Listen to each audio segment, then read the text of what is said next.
Chers téléspectateurs, bienvenue à votre rendez-vous mensuel The Interview sur Season Media, votre émission qui vous permet d'en apprendre davantage sur une personnalité active de la sphère politique ou économique. Aujourd'hui, nous allons parler de leadership entrepreneurial et de transformation organisationnelle en Afrique. Notre illustre invité fut le tout premier président noir de la Jeune Chambre internationale. Je ne vous en dis pas plus, restez connectés, installez-vous confortablement, on se retrouve juste après. De retour sur le plateau de The Interview, comme annoncé à l'entame, notre illustre invité, je l'ai dit, est le tout premier président noir de la Jeune Chambre internationale, mais ce n'est pas que ça qui le définit, parce que notre invité est un homme aux multiples casquettes, à la fois entrepreneur, formateur, enseignant et auteur. Roland Kwemel, bienvenue dans The Interview. Merci Hélène pour cette opportunité que tu me donnes de pouvoir échanger avec les téléspectateurs, mais aussi pourquoi pas partager mon parcours, mes expériences et donner aussi quelques conseils qui peuvent permettre, puisque dans la vie je suis coach, formateur en leadership et fondateur du cabinet Go Ahead Africa. Justement, vous avez parlé de Go Ahead Africa. Je m'apprêtais à vous demander de nous en dire un peu plus. Go Ahead Africa a été créé en 2010. Tu l'as dit à l'intro, j'ai été président mondial de la Jeune Chambre internationale. Des belles rencontres, une belle aventure humaine, mais aussi des leçons de vie qui me permettent aujourd'hui, pratiquement 15 ans après, de se dire qu'il fallait commencer une organisation qui avait pour but de régler un gros challenge qui, pour moi, explique le défi auquel l'Afrique fait face. C'est un déficit de leadership. Et on s'est dit, il fallait qu'on crée une organisation, une entreprise qui va former les leaders. Pourquoi? Parce que les meilleurs leaders et les meilleurs entrepreneurs vont créer des meilleures organisations, des meilleures communautés, des meilleures entreprises, des meilleurs pays, des meilleurs continents. Oui. Donc voilà, c'était notre analyse causale et la solution était le leadership. Concrètement, comment est-ce que Go Ahead Africa aide les PME à se développer? Ben, déjà, on a une démarche vraiment intentionnelle. C'est chaque fois de faire un diagnostic. Diagnostic qui permet de connaître quelles sont les forces, quelles sont les faiblesses, quelles sont les opportunités, quelles sont les menaces de l'organisation. Surtout sur le plan du capital humain. Donc, tout ce qui est facteur humain, l'homme, c'est notre matière première et même notre produit fini. Donc, quand on le fait, on ressort avec un ensemble de compréhension des défis auxquels la structure fait face. Et nous sortons avec maintenant des propositions. Et les propositions tournent autour peut-être de l'organisation d'un team building, qui est une retraite qui permet à l'entreprise de pouvoir travailler l'esprit d'équipe, la cohésion ou d'autres problématiques qu'on a identifiées lors de l'analyse diagnostique. Il y a aussi des retraites stratégiques. Ceci permet à l'entreprise de se retirer et de pouvoir se projeter. Puisque la plupart du temps, le quotidien peut pousser le dirigeant ou les dirigeants à oublier qu'il y a des moments où il faut lâcher prise. Nous avons aussi développé un outil de mesure du climat social. Parce que nous travaillons sur ce qu'on appelle le baromètre social. Ça permet de pouvoir faire une enquête en interne et faire parler les collaborateurs. Parce que souvent le dirigeant va dire « Ah, mes gars ne sont pas performants, ils ne sont pas motivés. » Alors que j'ai fait la question « Pourquoi ils ne sont pas performants? Pourquoi ils ne sont pas motivés ?» Donc, il faut poser la question aux concernés. Et on est souvent surpris par ce qu'ils vont nous dire. C'est sur la base de ce qu'ils vont nous dire et de ce que pense le dirigeant que maintenant, nous pouvons sortir un plan d'action en termes de recommandations. Et puis, il y a des formations. Parce que n'oublions pas, les leaders sont des apprenants. Si on cesse d'apprendre, on cesse de progresser et on cesse d'être performant. Il y a le coaching. On accompagne en one-on-one certains dirigeants qui ont des problématiques spécifiques. C'est des programmes de 3 mois, maximum 6 mois, et à partir de là. Par exemple, si on parle d'entrepreneuriat, qu'est-ce qui vient à l'esprit de l'Occident? Ça sera Steve Jobs, Bill Gates, mais moi, c'est la Bayam Selam. C'est la femme qui se lève à 4 heures et qui se débrouille et tout. Pour moi, c'est un entrepreneur. Justement, Go Ahead Africa, comme plusieurs entreprises, a dû connaître une crise financière dès 2020, notamment à cause du Covid-19, du moins, entre autres. Comment est-ce que vous avez su adapter vos services en cette période de crise? Ça a été la période la plus difficile. On a même cru, personnellement, que le cabinet allait fermer. Parce que là, nous avons, nos clients, c'est 95% de multinationales. Et les mesures barrières venaient d'abord de l'OMS de l'Occident. C'est vrai, les gouvernements africains se sont arrimés et on a arrêté tous les présentiels. Or, nous, on est dans l'événementiel corporate. Donc, les impact talks, le team building, les formations, c'est des activités où l'homme se rencontre. Et on dit, on ne veut plus. Qu'est-ce qu'on fait? Pendant 6 mois, on n'a pas de revenus. Mais quelque chose d'extraordinaire va se passer. Et cela, je rends hommage aux jeunes. Ce sont les jeunes, la génération Z, c'est eux qui vont sauver le cabinet Go Ahead Africa. Donc, ça a appelé à beaucoup d'humilité. Je me suis dit, pendant des années, les gars m'avaient déjà parlé du digital, du e-learning. Mais personnellement, je ne croyais pas parce que le cabinet était prospère. C'est-à-dire, chaque semaine, on a une session de formation, un team building. Et je me disais, non, mais ces jeunes sont en train de rêver. Donc, face à ces difficultés, qu'est-ce qu'on fait? On s'est posé les questions. C'est pour ça que les questions sont plus importantes que les réponses. C'était la crise, ce challenge, quelles leçons on peut tirer? 2, quelles nouvelles compétences on a besoin?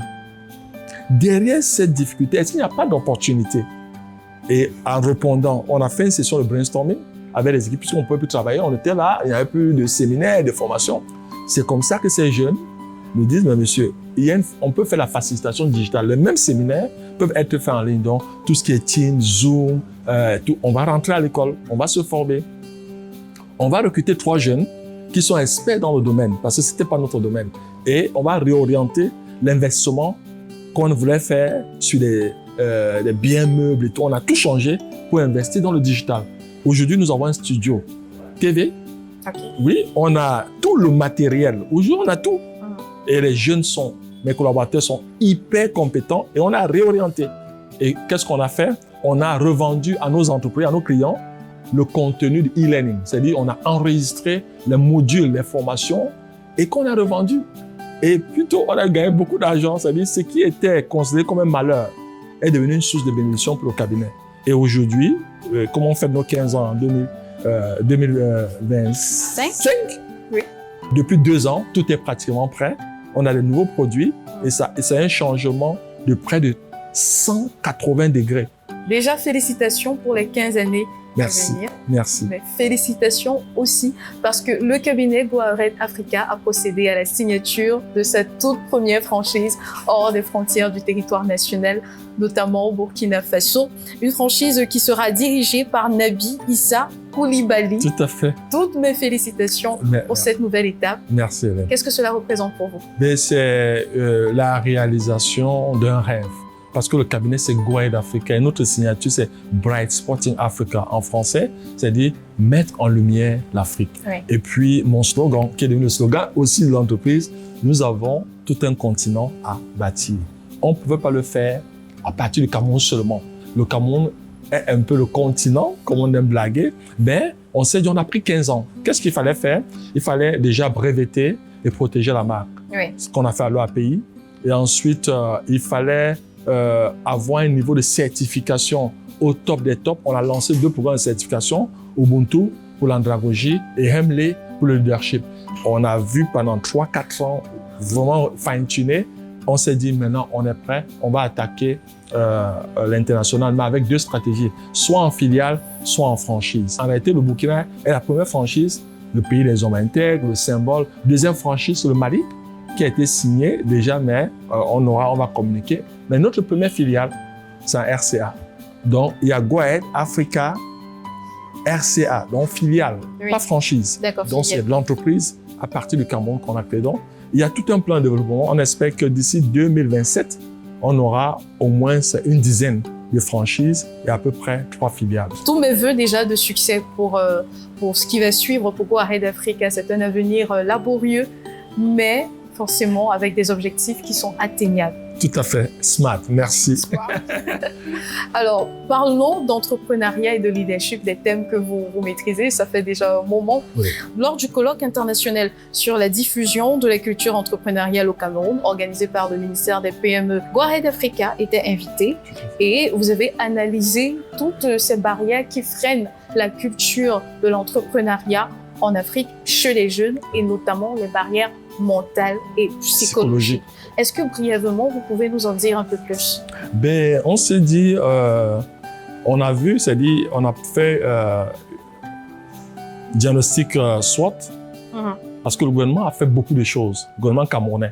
Donc, quand il nous appelle, notre expertise permet toujours d'avoir, moi je fais toujours l'analyse, il faut toujours analyser, il ne faut pas être dans l'émotion. Pour ceux qui ne comprennent pas SWOT, analysis, strength, weaknesses, opportunity and threat. Donc, force, faiblesse, opportunité et menace. Ça, pour moi, c'est l'outil le plus trivial, mais le plus puissant, simple. Chaque fois que vous avez à faire une analyse, chaque fois que vous devez proposer une solution, faites d'abord un diagnostic. Et quand on a fait, on a bien vu que oui, le gouvernement a une batterie d'initiatives, mais pourquoi la mayonnaise ne prend pas? Et ce qui était bien, c'est que le ministre des PME était suffisamment honnête quand il m'appelle et qu'on a cette discussion. Donc lui-même, ils ont déjà fait le diagnostic. Dans notre environnement, où est la place symbolique de l'entrepreneur? S'il y a une réception, une fête, une manifestation publique, vous savez, le sous-préfet, le maire, tout ça, ils sont en première ligne sur le plan protocolaire. Oui. Mais l'entrepreneur vient où? Donc, on ne sait, on ne s'en rend pas compte qu'on l'a construit dans le subconscient. Et puis, comment on devient entrepreneur? Vous avez fait le concours de l'ENAM, de la police, de l'agent, vous avez échoué, vous avez fait une demande d'emploi, vous n'avez pas trouvé, l'oncle, maman vous dit, bon, va entreprendre, voilà 100 000. Donc, ce n'est pas défaut, ce n'est pas intentionnel. C'est dit, on ne le fait pas défaut.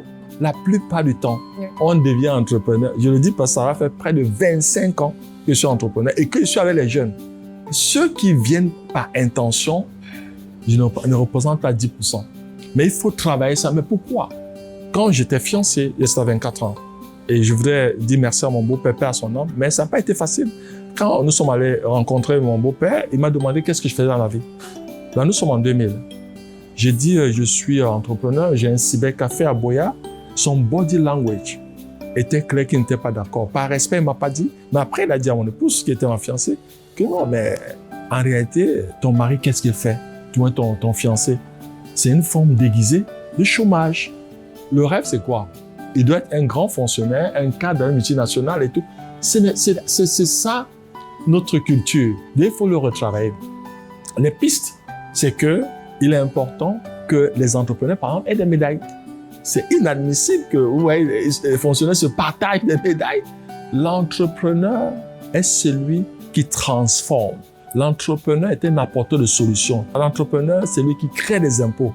L'entrepreneur crée de l'emploi. Donc, on doit célébrer, sincèrement, célébrer l'entrepreneur. S'il est célébré et met à sa place, il y a 3 acteurs majeurs dans toute société moderne. Il y a le gouvernement. Le gouvernement, lui seul, ne peut pas régler tout le problème, mais il a sa responsabilité dans la promotion de l'entrepreneuriat en facilitant. Par exemple, digitaliser la création et mettre sur pied des incentives, c'est-à-dire encourager les jeunes entrepreneurs. C'est-à-dire, on peut se dire 3 ans, vous n'avez pas d'impôt. J'ai dit n'importe quoi. C'est-à-dire, comment on encourage? Donc, même le gouvernement doit se dire les cafés, les thés, les meubles et tout, être intentionnel. C'est-à-dire avoir l'intention. Et maintenant, le patronat doit mettre un système de mentoring. Chaque dirigeant doit se dire, parents, je dois accompagner même 3 jeunes entrepreneurs. Parce que c'est learning by doing. Il faudrait aussi que le patronat trouve la possibilité, dans sa démarche RSE, au même titre qu'on parle d'un orphelinat, qu'on aide le sida, le cancer, qu'on se dise, l'entrepreneuriat est une cause. Donc, on peut mettre des petits fonds pour soutenir les jeunes entrepreneurs. Maintenant, la société civile, les parents, il faudrait le plaidoyer. Il faudrait fabriquer des champions. Il faudrait célébrer. Parlant de culture entrepreneuriale en Afrique, quelles opportunités voyez-vous pour les entrepreneurs africains dans les 10 prochaines années? C'est déjà travailler le mindset.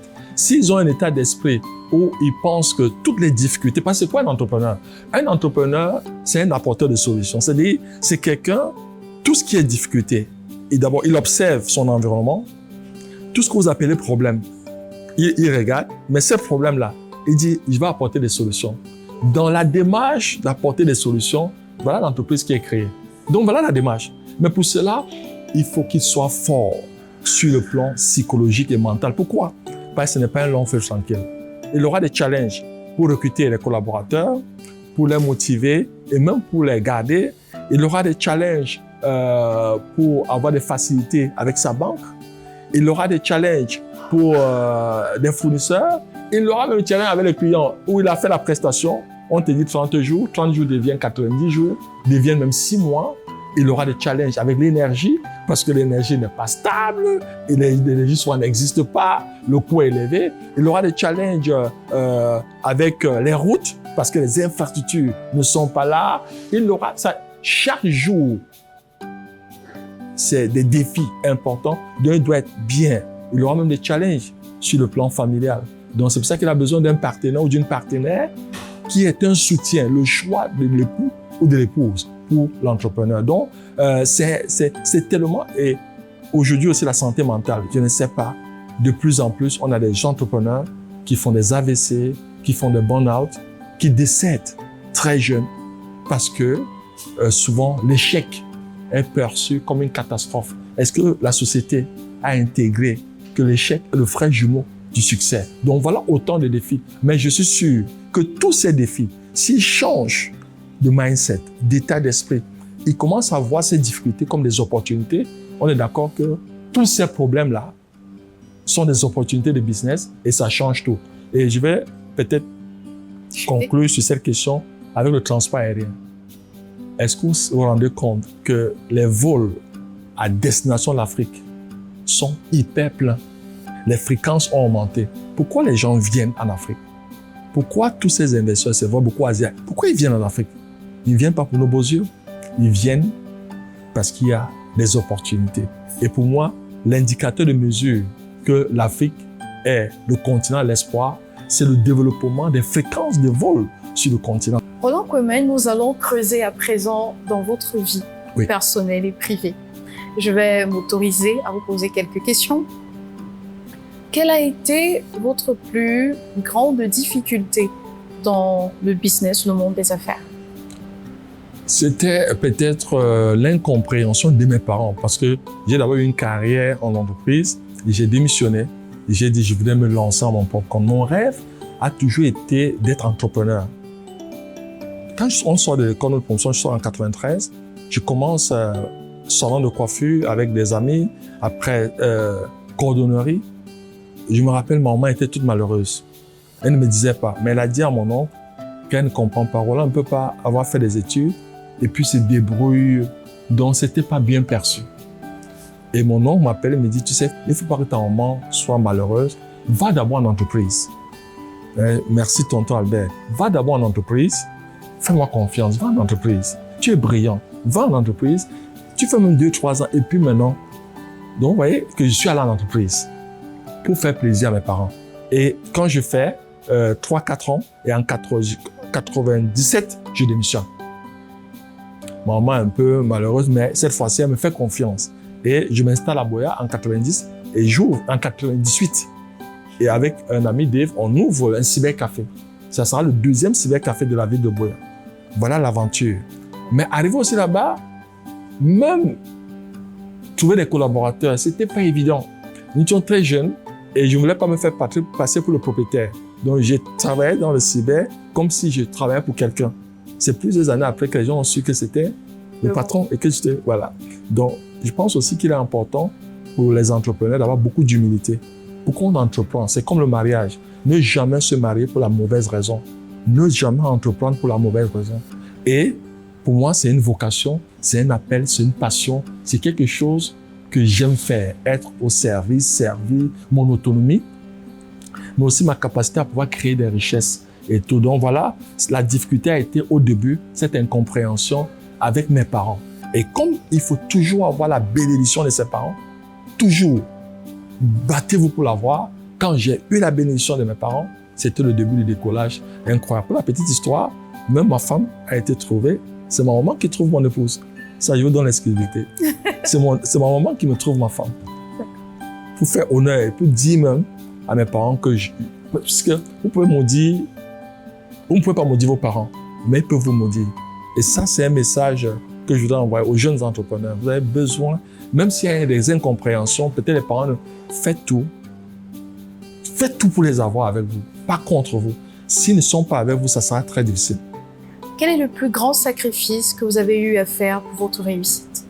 C'est être beaucoup absent par rapport à ma famille, parce que je suis toujours parti. Au moment où on est en train de faire cet entretien, je suis pratiquement en moins de 2 pays pour 100. Je suis à 98 pays. Je ne visitais pas comme touriste pour des conférences et tout. Et il y a des pays où j'ai fait 10, 15 voyages. Donc, quand il dit 80, il y a des pays où autant, c'est même plus, on peut plus compter. Pratiquement 24 ans de mariage. Et je ne pense pas avoir passé 10 ans à la maison. Je suis toujours parti. Mais j'ai la chance d'avoir une femme extraordinaire, exceptionnelle. Je pense, comme je l'ai dit toujours, Marjolaine, c'est le pantalon. Je suis le pantalon et la ceinture. Si on retire la ceinture, le pantalon va tomber et on va me voir nu. Donc, comme quoi, elle est exceptionnelle et je pense que c'est Dieu qui envoie chacun. C'est le soutien. On peut voir Roland Kwémen sourire, monter, descendre, être plus serein, être épanoui. C'est parce que il y a quelqu'un qui se sacrifie et qui a tout donné pour éduquer les enfants, mais aussi pour m'éduquer et pour être à mon service, pour que je sois. Donc vraiment, tu me donnes l'opportunité de dire encore merci. Et je ne suis pas seulement tous les entrepreneurs ou tous les dirigeants que vous voyez être bien là, c'est parce qu'à la maison, il y a une personne qui est discrète, qui est très effacée, mais sans qui on n'est rien. Nous allons parler des beaux jours. Quelle a été votre plus grande réussite depuis que vous avez commencé à entreprendre? Cela va bientôt faire 3 décennies. Ok, merci beaucoup. Je profite de cette question pour dire mon expérience humaine la plus extraordinaire, c'est quand je suis devenu papa. Quand William est né en 2004. Donc, je ne vais jamais oublier, le 20 janvier 2004, je devenais papa pour la première fois. Pour moi, c'était la plus belle expérience. C'est où je pense, ouais, jusqu'à maintenant, je pense que quand je pense à ça à 8 heures, quand il est arrivé, je n'étais pas là, ça c'est aussi, mais on m'a appelé que voilà, William, le temps d'arriver à l'hôpital, voilà, William, je suis arrivé vers les 14 heures, j'étais hors de la ville et j'ai porté ce petit. Je l'ai dit à l'entame de l'émission, Roland Kwémen, vous n'êtes pas que entrepreneur, formateur, enseignant, vous êtes aussi auteur. Vous avez commis 2 ouvrages, le premier, Impact of One en 2018, et le second, Impactitude Spirit 2020 en 2 tomes. Dans votre premier ouvrage, vous mentionnez un de vos souhaits au cours de votre mandat en tant que président de la Jeune Chambre internationale, qui est d'éradiquer le paludisme en Afrique. Oui. C'était votre combat à cette époque. Et dans cet ouvrage, qui paraît en 2018, vous dites que vous espérez que dans 15 ans, le paludisme ne soit plus d'actualité au Cameroun. 6 ans plus tard, eh bien, où est-ce que vous en êtes par rapport à ce projet? Et est-ce que le Cameroun peut espérer, dans les prochaines années, rejoindre la Ligue des pays exempts de paludisme comme le Cap-Vert, l'Algérie, tout récemment l'Égypte et le Lesotho? Ben ça a été un rêve. Là. En 2010, effectivement, on avait 3 objectifs pour le mandat, dont la lutte contre le paludisme. Qu'est-ce qu'on a fait? On a mobilisé, j'ai fait des levées de fonds d'à peu près $1 million dans tous mes voyages et qu'on a remis à la Fondation des Nations Unies, qui a un projet Nothing But Net, qui consistait à distribuer les moustiquaires imprégnés. Je pense en 2012, donc 2 ans après mon mandat, il y a eu une grosse distribution au Cameroun. Le fonds a beaucoup aidé. Mais je pense qu'on n'a pas beaucoup avancé parce que la cause racine étant l'hygiène et la salubrité. Et là, je pense qu'on a régressé. C'est dommage. Donc, parce qu'il faut s'attaquer à la cause. Ce n'est pas les moustiquaires. 15 ans après, je suis réaliste. Donc, ce n'est pas comme ça. Ce n'est pas en distribuant les moustiquaires imprégnés comme on avait fait. À l'époque? Oui, mais on ne peut pas refaire le temps. Donc, si je devais refaire, je n'allais pas refaire. Comment expliquer que nos villes soient tellement sales? Quand on prend le côté anglophone du Cameroun, où j'ai vécu plus de 20 ans, Vous savez, ils ont l'équipe Boya Clean, l'équipe Mutengene Clean, l'équipe Tico Clean, donc ils sont très organisés. Les villes sont différentes. Il y a la bienveillance, il y a la courtoisie. Même quand le mec fait la moto, il est propre. Quand elle vend même à manger, c'est bien protégé. Mais regardez, nous avons les villes les plus sales. Même la laideur architecturale, c'est les villes, il n'y a pas d'âme. C'est pas pensé, chacun fait ce qu'il veut. Et là, on n'a pas beaucoup avancé. Vous touchez un point où je ferai mon coup de gueule. Mais la solution, c'est quoi? C'est si on a des leaders et des entrepreneurs qui ont une vision, qui inspirent les collaborateurs à croire et adhérer à la vision du leader, mais surtout qui sont orientés action. Ils disent ce qu'ils font et ils font ce qu'ils disent. Je pense qu'en 3, 4 ans, 5 ans, on peut éradiquer le paludisme en Afrique. Mais il faut s'attaquer à la cause et non aux symptômes et aux conséquences. Et c'est sur cette note positive que cet entretien s'achève. Merci Roland Kweme d'avoir honoré notre rendez-vous. Merci Hélène et très bonne chance à l'émission. Chers téléspectateurs, nous échangions sur le leadership entrepreneurial et la transformation organisationnelle en Afrique. J'espère que tout comme moi, vous en avez appris beaucoup au cours de cet entretien. Merci de votre attention. Si vous souhaitez revoir cet entretien en intégral ou tous nos programmes, n'oubliez pas de télécharger l'application Season Media. En attendant, on se retrouve dans un prochain numéro avec un tout autre invité, tout aussi inspirant. Prenez soin de vous.